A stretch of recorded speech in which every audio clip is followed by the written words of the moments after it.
واپس آ کر اس نے زیادہ عرصہ آرام نہ کیا اور روم پر چڑھائی کر دی اور بین النہرین کے چند علاقوں کو فتح کیا۔ اس وقت روم پر قسطنطین کی حکومت تھی۔ اسی بادشاہ نے قسطنطنیہ شہر کو آباد کیا تھا اور رومی بادشاہوں میں پہلا بادشاہ ہے جس نے عیسائی مذہب کو قبول کیا تھا۔ یہ جنگ زیادہ دیر نہ چلی اور جنگ بندی کا اعلان ہو گیا۔ قسطنطین نے 337 میں وفات پائی۔ اس نے سلطنت اپنے تینوں بیٹوں میں بانٹ دی تھی، کچھ علاقے اپنے 2 بھتیجوں کو بھی دے دیے۔ بڑے بیٹے نے دونوں چچا زادوں کو قتل کرا کے ان علاقوں پر قبضہ کر لیا۔ اس کے بعد بھائیوں کی آپس میں لڑائیاں شروع ہو گئی۔ ان لڑائیوں میں قسطنطین ثانی کامیاب ہوا۔ اس کے دور حکومت میں شاپور نے دوبارہ روم پر حملے کیے۔ شاپور کی کوشش تھی کہ اپنے دادا نرسی کی حکومت میں جو 5 صوبے روم کے حوالے ہوئے تھے وہ واپس لے لے۔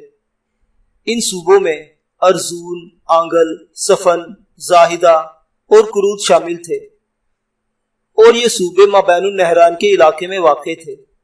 سب سے پہلے اس کی توجہ نصیبین پر مبذول ہوئی کہ یہ مابین نہرین میں رومی طاقت کا نہایت اہم مرکز تھا، لیکن نصیبین کی دفاعی فصیل بہت مضبوط تھی، اس لیے شاپور کو کامیابی نہ مل سکی۔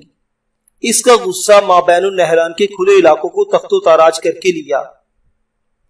رومی کھلے علاقے میں اس کا مقابلہ نہیں کر سکتے تھے۔ سن 341 میں شاپور نے آرمینیا کی طرف مصالحت کا ہاتھ بڑھایا اور ٹیرینس کے بیٹے اشک کو آرمینیا کی حکومت سونپ دی۔ اس طرح گویا آرمینیا نے ایران کی برتری تسلیم کر لی تھی۔ آرمینیا کے قضیے سے فارغ ہو کر شاپور نے روم کے خلاف مہم کو دوبارہ شروع کیا، لیکن نصیبین کے قلعے کو فتح نہ کر سکا۔ سن 348 میں شاپور نے دوبارہ روم پر حملہ کیا اور کردستان کے شہر سخار کے قریب اس کی رومیوں سے مٹ بھیڑ ہوئی۔ اس لڑائی میں رومیوں کو شکست ہوئی، لیکن شاپور کا بیٹا رومیوں کے ہتھے چڑھ گیا جسے رومیوں نے قتل کر دیا۔ شکست کھانے کے باوجود رومی اپنا بچا کچا لشکر لے کر کامیابی سے فرار ہو گئے تھے، لیکن روم میں خانہ جنگی شروع ہو چکی تھی۔ اس کی خبر پا کر شاپور نے ایک مرتبہ پھر نصیبین کا محاصرہ کر لیا اور جب محاصرہ طول پکڑنے لگا تو اس نے قلعے کے گرد گہری خندق کھدوا کر پانی چھوڑ دیا، جس کی وجہ سے دیواروں میں شگاف ہوئے اور دیواریں گر گئی۔ لیکن اس کی بدقسمتی کی کہ پانی کی وجہ سے زمین دلدلی ہو گئی تھی اور شاپور کے لشکر کے گھوڑے اور ہاتھی پھنسنے لگے اور دلدلی زمین ہونے کی وجہ سے آگے نہ بڑھ سکے۔ اہل قلعہ نے حوصلے اور جرأت کا اظہار کرتے ہوئے راتوں رات دیوار کے شگافوں کو پتھر لگا کر بند کر دیا۔ نصیبین کو فتح کرنے کی شاپور کی چوتھی کوشش بھی ناکام رہی تھی۔ وہ محاصرہ اٹھا کر واپس لوٹا۔ اسی اثناء میں شمال مشرقی قبائل چنیوت جو ہن کے نام سے مشہور ہیں اور قبائل گیلان نے زلغارے شروع کر دی۔ ان کی سرکوبی آسان نہ تھی۔ ان قبائل کو مطیع کرنے میں شاپور کو 7 سال لگ گئے اور اس عرصہ میں وہ روم پر حملہ نہ کر سکا۔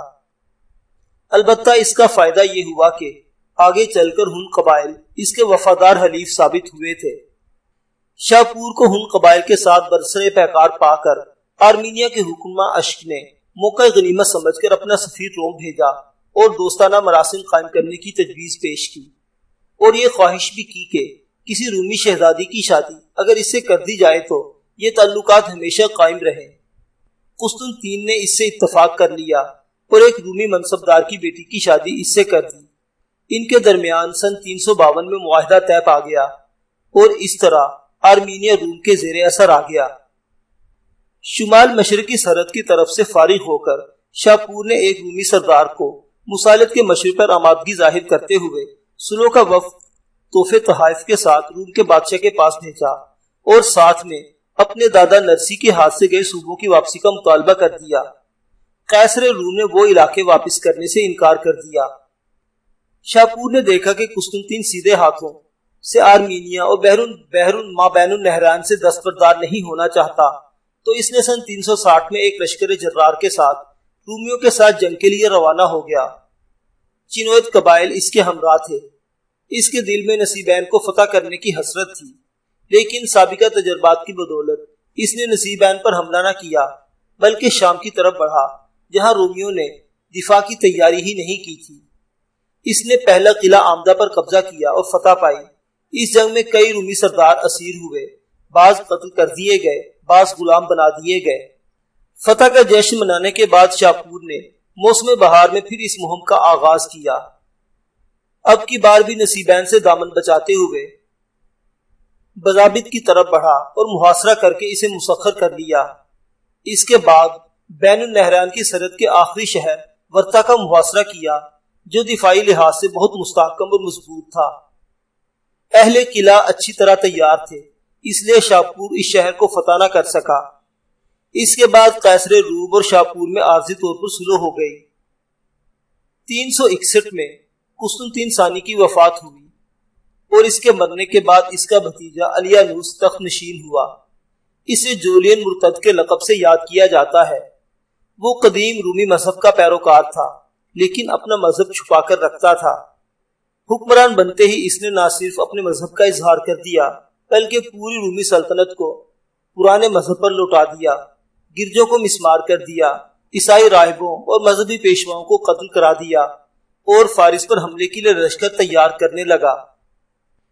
شاپور ذوالفقار کے بارے میں کچھ تاریخ دان یہ بھی لکھتے ہیں کہ بحرین، یمامہ وغیرہ کے عربوں کا بے دریغ قتل کرنے کے بعد شاپور روم کی سرحد پر چلا گیا اور وہاں جا کر اپنی افواج کو واپس بھیج کر خود بھیس بدل کر روم میں جا گھسا۔ ایک عرصہ تک وہیں گھومتا رہا۔ اسی اثنا میں قیصر روم کا ولیمہ تھا، یہ بھی وہاں چلا گیا۔ قیصر روم نے اسے پہچان کے گرفتار کر لیا۔ قیصر کے حکم سے اسے بیل کی کھال میں بند کر دیا گیا اور قیصر اسے اپنے ساتھ پھراتا رہا۔ جب قیصر نے بلاد فارس پر حملہ کیا، دوران لڑائی شاپور کی نگرانی پر متعین محافظ غافل ہوئے اور شاپور دوسرے قیدیوں کو کہا بیل کی کھال پر زیتون کا تیل گرم کر کے ڈالیں۔ چنانچہ انہوں نے ایسا ہی کیا تو وہ کھال نرم ہو کر اس کے بدن سے اتر گئی۔ پس شاپور فوراً اپنے شہر جا پہنچا اور محافظوں کو تعارف کرا کے شہر میں گھس گیا اور اپنی فوج کے ساتھ قیصر روم کی افواج پر شب خون مار کے اسے گرفتار کر لیا اور کچھ عرصہ قیدی کے طور پر اسے اپنے ساتھ پھراتا رہا اور پھر اس کی ناک اور ایڑی کاٹ کر اسے گدھے پر بٹھا کر رومیوں کے پاس واپس بھیج دیا۔ لیکن یہ واقعات جھوٹ پر مبنی ہے۔ علامہ ابن خلدون نے بھی انہیں جھوٹ قرار دیا ہے۔ شریم 10 شاہ سواروں کے ہمراہ یمامہ پہنچا۔ راستے میں انہیں 2 دن لگ گئے تھے۔ جاتے ہی وہ عراف الیمامہ کے سامنے حاضر ہو گیا۔ نذرانہ پیش کر کے وہ مطمع نظر بیان کرنے لگا۔ اے یمامہ کے معزز ترین بزرگ، میرے بھائی اور بنو جساسہ کے سردار شریک بن سمامہ کے قتل کو کئی چاند گزر چکے ہیں اور قاتل ہم سے پوشیدہ ہے۔ ان کے قافلہ پر ظالم حملہ آور ہوئے تھے جو ہماری نظروں سے اوجھل ہیں۔ صدا ایک تسلسل سے ان کی قبر میں آوازیں دے رہا ہے اور ہم بے بس ہیں۔ یمامہ کے عمر رسیدہ عراف نے گہرا سانس لے کر ایک تنکا اٹھایا اور ریت پر لکیریں کھینچنے لگا۔ چند لمحے اسی شغل میں مشغول رہنے کے بعد وہ آنکھیں بند کر کے گہری سوچ میں ڈوب گیا۔ شریم باادب بیٹھا رہا۔ وہ گھڑی بھر آنکھیں بند کر کے زیر لب کچھ بڑبڑاتا رہا اور پھر آنکھیں کھولے بغیر اس کی ڈرونی آواز ابھری۔ شب کی تاریکی ہر طرف پھیل چکی ہے، اس سے مقابلہ کرنے چاند بے نقاب ہوا۔ خیموں کے درمیان بھڑکتا الاؤ بجھنے کو ہے۔ گھڑ سواروں نے خیموں کو گھیرے میں لے لیا ہے۔ ان کے ہاتھ میں نصر دیوتا کی شبی نظر آ رہی ہے۔ سوئے ہوں سے بہت کم زندہ بچے ہیں۔ ان کے سردار کے چہرے پر لمبا زخم ہے جو بنو جساسہ کی قابل احترام خاتون کے ہاتھ سے لگا ہے۔ وہ خاتون جس نے بنو جساسہ کے سردار کو جنم دیا ہے، وہ آخری سانس لے رہی ہے۔ قاتلوں میں سے ایک کو سردار نے رغال کے نام سے پکارا ہے۔ وہ قیدیوں کو ارم اللہ کی طرف گھسیٹ کر لے جا رہے ہیں۔ وہاں خیموں کا ایک ایسا شہر بسا ہے۔ وہ ارم اللہ کے اندر ہیں۔ وہ وہیں رہتے ہیں۔ وہ ظالم ہیں۔ ان کے پاس بہت سارے جنگجو ہیں۔ بنو جساسہ کا سردار بدلہ لے گا، مگر ابھی وقت ہے۔ انتظار کرو ورنہ نقصان اٹھاؤ گے۔ انتظار کرو۔ شریم نے بے ساختہ پوچھا، اے میرے مالک، کتنا انتظار؟ جب تک عزا راستہ ہموار نہیں کرتی۔ آنکھیں بند رکھتے ہوئے اس نے ہاتھ کے اشارے سے شریم کو وہاں سے جانے کا اشارہ کیا اور وہ سر جھکائے عراف الیمامہ کے مکان سے نکل آیا۔ جو ہی وہ بیت عراف الیمامہ سے باہر آیا، اس کے ایک ساتھی نے پوچھا، رب یمامہ نے کیا کہا ہے؟ وہ عراف اور کاہن کو تعظیماً رب یعنی آقا و مالک کہہ کر بلاتے تھے۔ شریم تفصیل بتانے لگا۔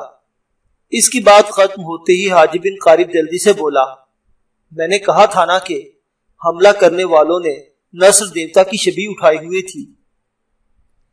جریح بن ربی بولا، نصر دیوتا کو ملک یمن میں نجران کے پاس قبیلہ ذیلقلاع کے لوگ پوچھتے ہیں، اور اس قبیلہ کے لوگ قزاق نہیں ہیں۔ شریم نے کہا، عراف الیمامہ کی بات غلط نہیں ہو سکتی، اس کی تصدیق ابن قارب بھی کر رہا ہے جو شب ظلمات کا شاہد ہے۔ میرا مطلب رب الیمامہ کو جھٹلانا نہیں تھا۔ جریح نے صورت سے صفائی پیش کی۔ خزاع بن حرام نے شریم کو مشورہ دیا، سردار کا بھائی اگر بنو زیب کے کارستان کا راستہ ناپنے کو وقت کا ضیاع نہ سمجھے تو نصر کے پجاریوں کے بارے میں قابل اطمینان معلومات حاصل ہو سکتی ہیں۔ شریم مستفسر ہوا، تم کاہن بنو زیب سے مدد لینا چاہتے ہو؟ ہاں۔ خزاع نے اس بات میں سر ہلایا، بنو زیب کے کاہن ستی کی عمر 100 سال سے اوپر ہے اور اس سے کچھ چھپا ہوا نہیں۔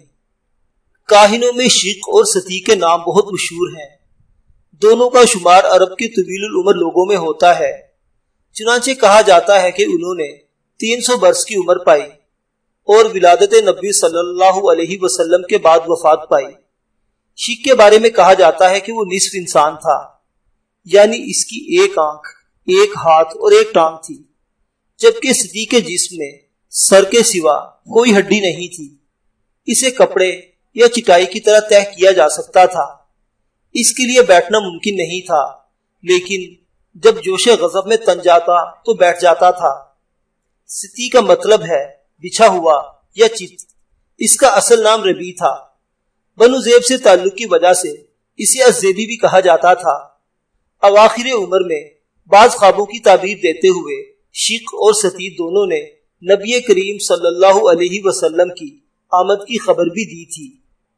شریم نے نفی میں سر ہلایا، نہیں، میں عراف الیمامہ کے حکم کی تعمیل کرنا پسند کروں گا، اور انہوں نے انتظار کرنے کو کہا ہے۔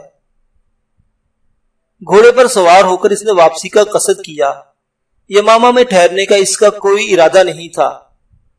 راستے کی مشکلات اور صعوبتوں سے نبرد و آزما ہوتے ہوئے وہ 2 دن بعد بنو جساسہ پہنچے، جہاں بڑی شدت سے ان کی واپسی کا انتظار کیا جا رہا تھا۔ انتظار کی کوئی حد ہوتی ہے۔ بھائی کی بات سنتے ہی شیبہ نے بے چینی ظاہر کی۔ شریم نے کہا، یہ سوال میں نے پوچھا تھا، جواب ملا، جب تک عزا منشا نہیں ہوتی۔ شیبہ نے کہا، یہ کوئی جواب نہ ہوا۔